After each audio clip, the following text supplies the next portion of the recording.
So, what if your grandmother's attic held something that rewrote history? Not a family heirloom, not old photos, a bag, a woven bag, stuffed with seeds that hadn't been touched in over 1,000 years. Most of us clean out a relative's house and find old furniture, maybe some dusty china. But when Andy Jewell's granddaughter inherited a simple glass jar sitting quietly in the back of a cabinet, she had no idea she was holding one of the rarest archaeological finds in North American history. Let's back up. Andy Jewell was the kind of man you don't see much anymore.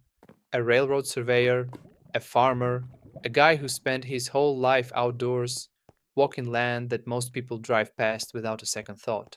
Somewhere in the mid 1960s, Andy was exploring the Ozark Mountains of southwestern Missouri, Barry County to be exact, when he came across something unusual on a rocky ledge inside a small natural alcove on the side of a hill. A bag, woven, intact, ancient. Inside it, seeds, hundreds of them, at least two different species. Andy didn't know exactly what he had. He brought it home, placed it carefully inside a glass jar, set it in the back of the cabinet, and there it sat for 60 years. When Andy passed in the early 2000s, the jar and everything inside it quietly passed to his family. His granddaughter grew up knowing it was special.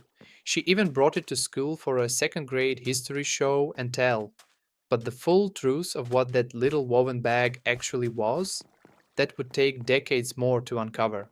Stay with me, because what happens next genuinely stunned a room full of professional archaeologists. Here's where the story gets interesting. Andy's granddaughter, now grown, married, had carried the weight of this responsibility for years. What do you do with something like that? You're not an archaeologist, you're not a museum curator. You just know that whatever's sitting in that jar on your shelf is old, really old, and fragile, and probably important. So her husband did what any of us would do in 2024. He posted about it online. The response was mixed. Some people were fascinated, others were flat out skeptical. And honestly, the skeptics had a point. One commenter put it bluntly: natural fiber left out in the open doesn't survive. You need very specific conditions for that. Just sitting on a hill for 2,000 years isn't one of them. Fair. Completely fair. But here's what the original post got wrong, and the husband was the first to admit it.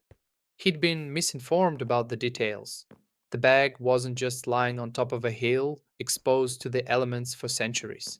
According to Andy's family, specifically a brother in law who actually remembered the story, the bag had been found tucked into a rocky ledge inside a small cave like alcove, sheltered from wind, rain, and sunlight. A natural vault, essentially, one that had partially collapsed at some point in recent geological history. That changes everything. And there was one more clue hiding in plain sight. The family had heard of only one comparable artifact in the entire region, something called the Ozark Bluff Dweller seed bag, housed at the University of Arkansas. That bag had been carbon dated. It was 2,000 years old, and it had been found roughly 50 miles away. Two similar bags, same region, same style, same impossible preservation. This wasn't coincidence, so they did the right thing. They reached out to the University of Arkansas Museum, sent over some photographs, and waited. The museum's response was immediate. Please bring it in. Now, picture this. You're pulling up to a university museum with a glass jar containing what might be a pre contact Native American artifact. You don't know if you're wasting their time. You don't know if this is going to be some polite 5-minute meeting where a curator nods, thanks you, and sends you on your way. Instead, they were standing at the entrance waiting for them. And the moment Dr. Mary Suter, the lead curator, laid eyes on the bag, the entire atmosphere in the room shifted. That professional, measured museum energy gone, replaced by something that looked a lot like awe. Dr. Suter pulled out a worn 150-page reference book titled Prehistoric Textiles. An internal analysis the museum had compiled of every piece of rope, netting, weaving, and fabric ever recovered from Ozark rock shelters. Word spread through the museum fast. Within minutes, staff were literally running into the room to see it. A small crowd of archaeologists gathered, buzzing with barely contained excitement. And then one of them, Mel Zabecki from the Arkansas Archaeological Survey, looked up and said quietly but clearly, "This is the most beautiful thing anyone has ever brought in here." The husband and wife looked at each other. Is he serious right now? He was completely serious. Among the stone tools Andy had collected over his lifetime, arrowheads and worked stone, all jumbled together in a plastic bag at the bottom of an old chest, archaeologist Jared Pebworth was able to identify artifacts from two distinct time periods. The Middle Archaic period, roughly 4,000 to 7,000 years ago, and the Woodland period, about 1,000 to 2,000 years ago. He identified this almost immediately. The family stood there, stunned. Nobody could say for certain which tools, if any, had been found alongside the seed bag, but the implication was clear. People had been using these sheltered alcoves in the Ozark Bluffs for thousands of years, and someone at some point had left a carefully woven bag filled with seeds behind. Why? Storage? An offering? Preparation for a journey they never came back from? Nobody knows. And that mystery? That's exactly what makes this find so extraordinary. Then, Dr. Suter said, "Follow me." She led them deeper into the museum, past the public areas, through a secure door, and into what she called the collections vault. No display cases, no velvet ropes, just row after row of floor to ceiling shelves, packed with carefully labeled boxes, thousands of them, the accumulated archaeological history of an entire region, quietly waiting in climate controlled silence. It was, by any measure, one of the most remarkable rooms either of them had ever stood in. Dr. Suter walked with the calm confidence of someone who knew exactly where every single box was. She turned down one aisle, then another, reached up to a shelf, and pulled down a single unremarkable cardboard box. On the label, 1932 excavation, Barry County, Missouri. Barry County, the same county where Andy Jewell had found his bag. She opened it. Inside, nestled carefully in the archival padding, was a collection of ancient artifacts, shells, bone fragments, a piece of cord that looked like it had been braided last week, despite being nearly a century old in storage, and beneath it all, a bag, almost identical to theirs. Same weave, same color, same proportions, more damaged, torn badly enough that someone had wrapped a piece of leather around it to hold it together, but unmistakably, hauntingly similar, found just a few miles from where Andy had made his discovery 30 years before Andy was even born. The wife reached out and gripped her husband's arm. Neither of them said anything for a moment. But Dr. Suter wasn't done. Almost casually, the way you might pull a book off a shelf at home, she reached for another box, set it on the table, opened it, and there it was. That Ozark Bluff dweller seed bag. The one they'd read about online, the one that had haunted their imagination for years as the only known comparison to their family artifact, the one that had been carbon dated to 2000 years ago and still looked impossibly, defiantly, like it had been made last season. The husband described it later as a genuinely sacred moment. You spend years wondering about something. You read about it, study photos of it, reference it in conversations, and then suddenly it's just there, 3 feet in front of you, real, tangible, ancient beyond comprehension, and yet somehow perfectly preserved. They just stood there and stared. Now, here's what makes this discovery so significant, and why those archaeologists came running into that room. Before this bag arrived, The museum knew of only these two seed bags from this entire region. The Ozark Bluff Dweller bag, 2,000 years old, intact, and a second, heavily damaged bag containing a small number of acorns. That was it. Two. For the entire archaeological record of the Ozark mountain culture, Andy Jule's bag was now the third. And unlike the others, it came with something extraordinary: hundreds of seeds, multiple species. Seeds that, according to the museum team, are almost certainly pre contact, ancient. Think about what that means. We're talking about plant species that indigenous communities in this region were cultivating, storing, and depending on before European contact, before any of the history most Americans actually learned in school. Seeds that might tell us something we literally cannot learn any other way about how people lived, what they grew, what they ate, and how they thought about the future. Because you don't carefully weave a bag and fill it with hundreds of seeds unless you're planning, unless you believe in tomorrow.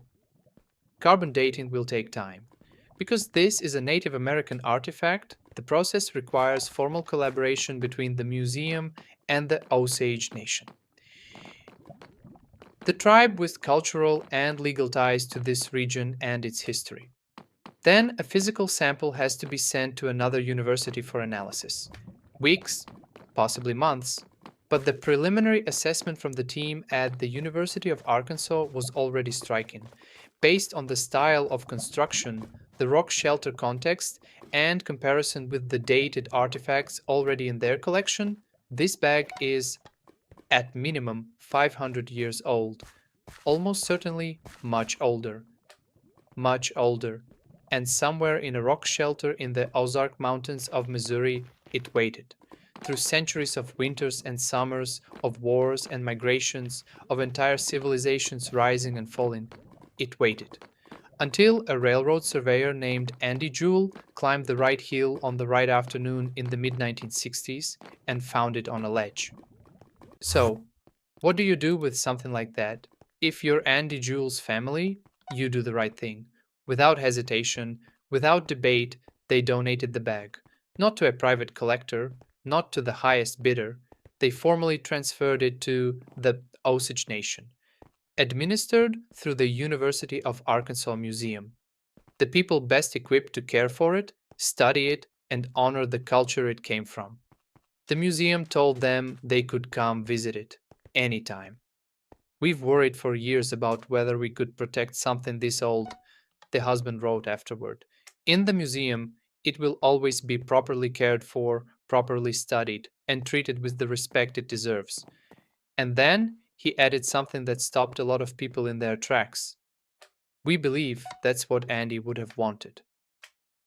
Because here's the thing about Andy Jewell that you need to understand. This wasn't a man who collected artifacts to show off. He was a man who spent his life on the land, a surveyor, a farmer, someone who understood instinctively that the earth holds things bigger than any one person.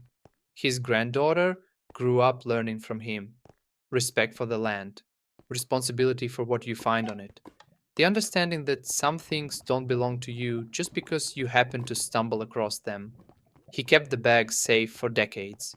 His family kept it safe for decades more. And when the time was right, when they finally had the knowledge and the connections to do it properly, they let it go. That's not a small thing. That takes a kind of quiet integrity that's genuinely rare. Now, and the museum team was very clear about this.